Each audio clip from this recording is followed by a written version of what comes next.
5-6 ഏതൊരു പെൺകൊച്ചിനെ കാണാറുണ്ടോ? 40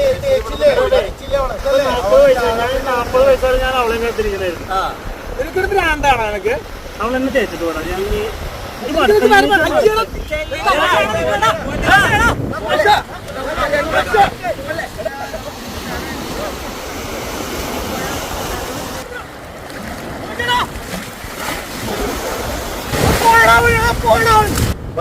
രണ്ട് മണിക്കൂറായി.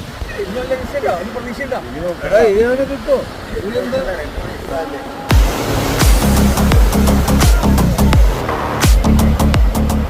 നീ പോയിട്ട് 3 മണിക്കൂറായില്ല.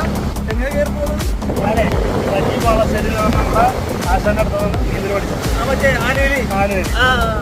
അപ്പൊ ഏത് കടലിലും കൊണ്ടിരുന്നെങ്കിൽ ഞാൻ രക്ഷപ്പെടും. ആ രീതിയിലാണ് എന്നെ പഠിപ്പിച്ചത്. പിന്നെ ഞാൻ എങ്ങനെയാണ് ഈ കടലിൽ ചാടി ചാവാൻ കൊണ്ടത്.